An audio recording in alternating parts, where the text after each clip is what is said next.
سوال ہے، ساتھی پوچھتے ہیں کہ انسان کی موت اسلام پر آئے اس کے لیے دعا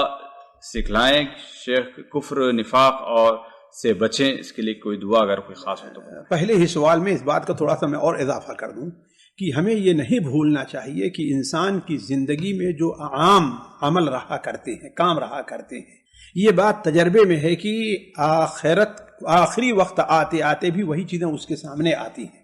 جو انسان اپنا زیادہ وقت تجارت میں مشغول رکھتا ہے اور یہ ہے وہ ہے، مرنے کے وقت بھی وہی چیز اس کو ہے کہ نہیں؟ یہی اس سے سمجھ لیا کہ اگر جو اپنا کرکٹ کھیل رہا ہے یہ ہے صحیح ہے تو وہی چیز اس کے اوپر چھائی رہے گی۔ لیکن یہ ہے کہ اگر وہ انسان اپنے قلب کے طور پر، قالب کے طور پر اللہ کی طرف متوجہ ہے تو وفات کے وقت بھی وہی چیزیں اس کو کے سامنے آئیں گی۔ دوسری چیز، اللہ کے رسول صلی اللہ علیہ وسلم کی بہت سی دعائیں ہیں، خاص طور پر آپ صلی اللہ علیہ وسلم کی وہ دعائیں جو آپ نماز کے آخر میں پڑھا کرتے تھے، ان کا ذرا اہتمام ہمارے یہاں چند دعاؤں کو لے کر کے بیٹھے ہوئے لوگ اور ساری چھوڑے ہیں۔ مثال کے ساتھ شداد ابن اوس کی روایت جو سنن نسائی میں بھی ہے اور منفصل دوسری کتابوں بھی ہے کہ اللہم انی اسألک الثبات فی الامر والعزیمۃ علی الرشد، اللہم انی اسألک موجبات رحمتک وعزائم مغفرتک، اللہم انی اسألک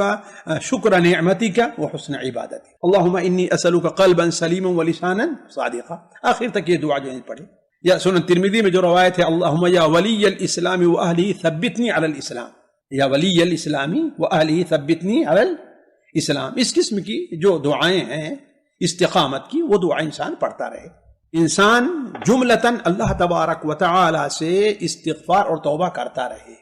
استغفار اور توبہ کرتا رہے، بلکہ بعض دعائیں تو ایسی ہیں جس میں یہاں تک یہ ہے کہ ہم جو کچھ جانتے ہیں اس کو ہی معاف کر دے، جو نہیں جانتے وہی معاف کر دے۔ ابھی جو دعا میں حضرت شداد ابن اوس رضی اللہ عنہ کی بتا رہا تھا، اس کے آخر میں ہے اللہم انی اسألک قلبا سلیما ولسانا صادقا، اللہم انی اسألک من خیر ما تعلم واعوذ بک من شر ما تعلم واستغفرک لما لا اعلم، واستغفرک لما